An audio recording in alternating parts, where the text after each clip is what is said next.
Friends, മറ്റൊരു എമ്പുരാൻ സീരീസിലേക്ക് സ്വാഗതം. അപ്പോ നമ്മൾ ഇന്ന് ചെയ്യാൻ പോകുന്ന ക്യാരക്ടർ അനീഷ് ജി മേനോനാണ്. ലൂസിഫർ സിനിമയിൽ സുമേഷ് എന്ന കഥാപാത്രത്തെ അവതരിപ്പിച്ച അനീഷ് ജി മേനോൻ. അപ്പോ അനീഷ് ജി മേനോന്റെ മുമ്പുള്ള സിനിമകൾ അധികം ഓർമ്മയിലേക്ക് എന്റെ മനസ്സിലേക്ക് വരുന്നില്ല.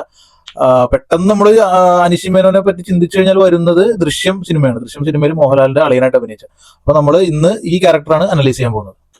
അനീഷ് ജി മേനോൻ അനീഷ് ജി മേനോൻ എന്ന കലാകാരനെ പറ്റി ഞാൻ ഒരു ബാക്ക്ഗ്രൗണ്ട് സ്റ്റഡി പോലെ ചെയ്തപ്പോൾ എനിക്ക് കണ്ടെത്താൻ പറ്റിയ ഏറ്റവും നല്ല കാര്യം എന്ന് വെച്ചാൽ പുള്ളി കേരള പീപ്പിൾസ് ആർട്സ് ക്ലബ്ബ് എന്ന KPSC എന്ന ക്ലബിന്റെ ഭാഗമായിരുന്നു.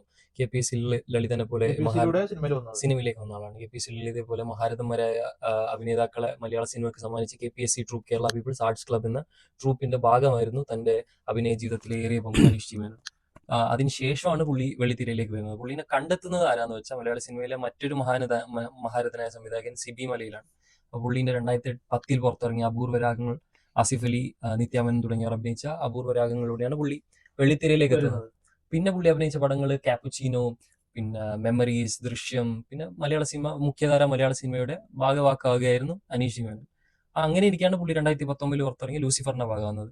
പുള്ളി ആദ്യം നമ്മൾ ആ സീനിൽ കാണുന്നത് എന്താണെന്ന് വെച്ചാൽ ടൊവിനോ തന്റെ ട്രാൻസ്ഫോർമേഷൻ നടക്കുന്ന സീൻ, ആ വലിയൊരു ജനക്കൂട്ടത്തിന് മുമ്പിൽ ടൊവിനോയുടെ ട്രാൻസ്ഫോർമേഷൻ നടക്കുന്ന സീനിൽ ഒരു റിയാക്ഷൻ ഷോട്ട് പോലെ ഒരു അത്ഭുതപ്പെടുത്തുന്ന ഒരു മുഖ ഭാവാഭിനയത്തിലൂടെയാണ് നമുക്ക് ലൂസിഫറിലൂടെ ആദ്യമായിട്ട് അനീഷ് ജി മേനോനെ കാണാൻ പറ്റുന്നത്. ലൂസിഫറിൽ സുമേഷ് എന്ന് പറയുന്ന ക്യാരക്ടർ കൈകാര്യം ചെയ്ത ഒരു IUF പാർട്ടി പ്രവർത്തനമായിട്ടുള്ള അനീഷ് ജി മേനോൻ. അതിൽ ഞാൻ ആളുടെ ഫസ്റ്റ് ഇൻട്രോയിൽ തന്നെ ഞാൻ ശ്രദ്ധിച്ചത് മുരുകൻ എന്ന് പറയുന്ന നമ്മുടെ ബൈജു ചെയ്ത ക്യാരക്ടറിന്റെ കൂടെ തന്നെ ത്രൂ ഔട്ട് ആ പടത്തിലുണ്ടായിരുന്നു.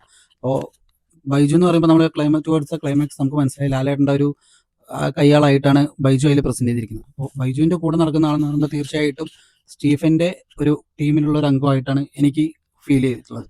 അതുപോലെ തന്നെ നേരത്തെ സനക്ക് പറഞ്ഞ പോലെ തന്നെ ആളുടെ ആ ഒരു അഭിനയ മികവ് നമുക്ക് കുറച്ചും കൂടി എക്സ്പ്രസ് ചെയ്ത് കാണാൻ പറ്റിയത് ടൊവിനോ തോമസിന്റെ ആ ഒരു ട്രാൻസ്ഫോർമേഷൻ സീനിലാണ്. ആൾക്കൊരു ക്ലോസപ്പ് ഷോട്ടൊക്കെ വെച്ചിട്ട് നമുക്ക് കുറച്ചും കൂടി ഭംഗിയായിട്ട് കാണാൻ പറ്റി. അതുപോലെ തന്നെ ചില സീനുകളിലൊക്കെ അതിൽ ഷാജോണിന് വേണ്ടിയിട്ട് ഇങ്ങനെ ഫോണിൽ ചുറ്റു കൊടുക്കുമ്പോൾ അതും സ്റ്റീഫന്റെ ഒരു പ്ലാൻ ആണോ അല്ലെങ്കിൽ സ്റ്റീഫൻ പറഞ്ഞേൽപ്പിച്ച ഒരു സ്പൈ വർക്ക് പോലെയാണോ എന്നുള്ളതും എനിക്ക് ചില സീനുകളിലൊക്കെ സംശയം പോലെ തോന്നിപ്പോയിട്ടുണ്ട്. ഇനിയിപ്പോൾ എമ്പുരാനിൽ കുറച്ചും കൂടി ഡ്രാസ്റ്റിക് ആയിട്ട് നമുക്ക് തെളിഞ്ഞ് കാണാൻ പറ്റും. കാരണം ബൈജുവിന്റെ കയ്യാളായിട്ട് നിൽക്കുന്ന ഒരാളാകുമ്പോൾ തീർച്ചയായിട്ടും ബൈജുവിനെ പോലെ തന്നെ അതോടൊപ്പം തന്നെ ത്രൂ ഔട്ട് ബൈജുവിനെ ആ സിനിമയിൽ കാണിക്കുന്ന എല്ലാ സീനുകളിലും ഫസ്റ്റ് മുതൽ ലാസ്റ്റ് വരെയും ബൈജുവിനോടൊപ്പം തന്നെ നല്ലൊരു സപ്പോർട്ടിങ് ക്യാരക്ടറായിട്ട് അനീഷ് മേനോനാണ്. അതുകൊണ്ട് എന്തായാലും എമ്പുരാനിലും നല്ലൊരു സപ്പോർട്ടിങ് ആയിട്ട് നമുക്ക് തീർച്ചയായിട്ടും അതിൽ നല്ലൊരു പെർഫോമൻസ് പ്രതീക്ഷിക്കാവുന്നതാണ്.